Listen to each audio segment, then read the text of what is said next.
Cette visite, la toute première de Sergueï Lavrov, ministre des Affaires étrangères de la Fédération de Russie en République du Congo chez Denis Sassou Nguesso, ici à Oyo, représente pour Jean-Claude Gakosso, ministre des Affaires étrangères, de la francophonie et des Congolais de l'étranger, un grand événement qui sublime aussi bien les relations bilatérales entre la Russie et le Congo que l'amitié entre les présidents Vladimir Poutine et Denis Sassou Nguesso.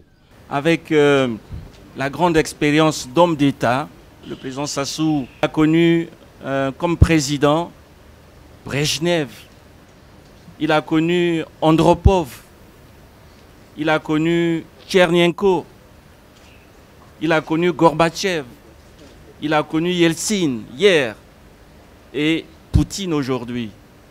Donc avec un tel palmarès, on est forcément regardé comme la mémoire diplomatique, l'une des plus grandes mémoires diplomatiques qui soit. Donc c'est un grand événement que la présence de Sergueï Lavrov, diplomate chevronné que tout le monde connaît. Et puis, ma foi, en Afrique, et nos amis européens le savent, hein, les Européens de l'Est comme ceux de l'Ouest, ils savent qu'en Afrique, on vénère les anciens.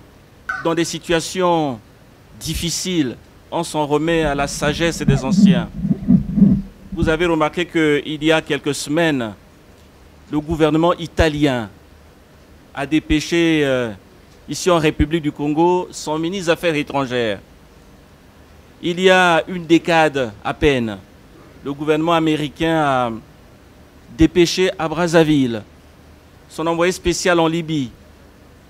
Et il y a peut-être 4 jours, 5 jours, le gouvernement chinois a dépêché également Madame Hu Jingwu, envoyé spécial auprès du président Denis Sassou Nguesso. Et aujourd'hui, nous avons le bonheur d'accueillir Sergueï Lavrov qui vient avec de bonnes nouvelles, notamment cet accord qui a été signé en Turquie, parrainé par les Nations Unies et la Turquie, qui devrait relancer la commercialisation du blé ukrainien à travers la mer Noire et en franchissant le détroit du Bosphore. Et puisqu'on parle d'Ukraine, oui, vous savez, la position de notre pays n'a pas varié depuis le début de la crise entre la Russie et l'Ukraine. Cette position est adossée sur celle de l'Union africaine. Quel est le fondement de cette position? Eh bien, nous n'avons pas voulu faire comme jeter de l'huile sur le feu. Bien au contraire, nous, avec amitié, avec respect, nous suggérons à nos amis de part et d'autre de rechercher les voies et moyens pour avoir peut-être une solution négociée dans cette crise. Au terme d'un séjour de travail de 48 heures à Oyo, le chef de la diplomatie russe et sa suite ont poursuivi leur tournée africaine.